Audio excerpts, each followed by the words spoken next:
Sawadee Krap, I'm JP Mestanza. It's Monday, May 29th. Welcome to Phuket Xtra, brought to you by PVCPhuket.com. Alleged contract killer Matthew Dupre, wanted for the shooting of Canadian gangster Jimi Slice in Phuket on February 4, 2022, last year, has been quietly extradited to Thailand to face a murder charge. Last week, police and Royal Thai Air Force personnel left for Vancouver, Canada to bring Dupre back to Thailand, according to the Bangkok Post. The special flight, with Dupre on board, returned to Thailand and landed at Don Mueang Airport in Bangkok late Sunday night under tight security, with the suspect taken by motorcade to Royal Thai Police's Criminal Suppression Division headquarters. Dupre, along with the second man, identified by police as Jean Larkamp, another Canadian national, are alleged to have shot and killed Canadian mobster Jimi Slice Sandhu, dead in the parking lot of his rented beachfront villa on Rawai Beach at about 10:30 p.m. back on February 4, 2022. The killers were filmed entering the villa by a security camera, lying in wait for Sandhu. Days later, on February 11, 2022, the Phuket court issued a warrant for the arrest of Dupre and his alleged accomplice on charges of premeditated murder, having guns and ammunition in possession without permission, and illegal carrying and using the guns in public. A police investigation later found the two suspects left Thailand for Canada on February 6th. Dupre was later arrested on February 20th, 2022 by the Royal Canadian Mounted Police at his home in Sylvan Lake, Alberta, near Red Deer, after Thai officials coordinated with their Canadian counterparts to issue arrest warrants for Dupre and Larkamp. The Court of Alberta at Edmonton later approved the extradition of Dupre to Thailand under the 1999 Extradition Act of Canada. The second wanted suspect killer in the case, 36-year-old Jean Larkamp, died in a small plane crash in Canada in May 2022. For more, visit thephuketnews.com. Skyrocketing medical expenses is the reason an appeal is being made for 28-year-old Australian fighter Timothy Schultz, who is now fighting an infection on his left leg that has now posed a threat to his life.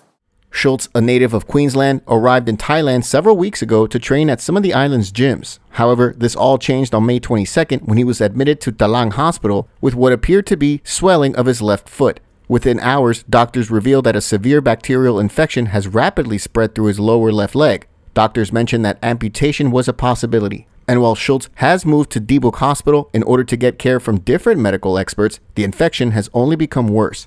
In a fundraising page to help gather donations to cover the spiraling medical costs, Schultz explained that the infection had led to a decline in blood pressure, blood oxygen levels, and the infection having spread in his leg, and the cost of the medical treatment have left him financially unable to cover the costs. The infection has caused Tim to lose almost all the skin near his shin on his lower left leg. At last report, Schultz has received medical clearance from his treating doctor to fly back to Australia on a special medical flight that would cost over 55,000 Australian dollars, on top of all the medical costs accrued in Thailand.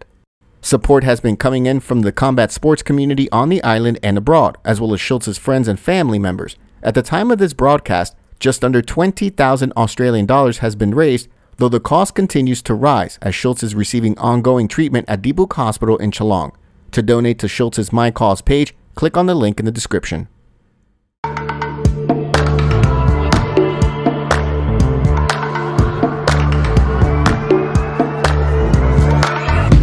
Sure that it'll be easier to clear you from my mind.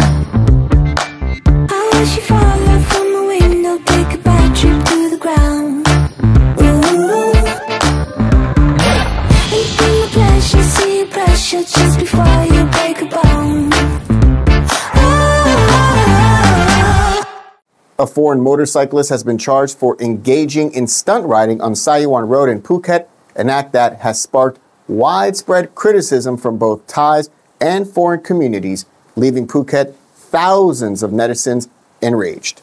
26-year-old Anatoly Shatalov was fined 5,000 baht for the incident. The whole thing gained attention after being reported in Phuket media on the morning of May 21st. The news quickly went viral, accumulating approximately 4,000 reactions and 500 comments by the evening of May 25th. It was at this point that Chalong police announced the apprehension of the rider. The incident took place around 11:30 p.m. on May 20th. Police revealed that the foreigner's behavior on Sayuan Road resulted in multiple charges, including riding without a helmet and driving in a manner that endangered the safety of others. For more, visit thephuket.news.com. Phuket officials are monitoring water levels in main canals as a precaution against flooding following heavy downpours across the island yesterday and today. Phuket Governor Narong Wunchel joined officials inspecting the water level in Klong Bang Yai in Phuket town yesterday, and so far, the water level in that canal has been deemed safe.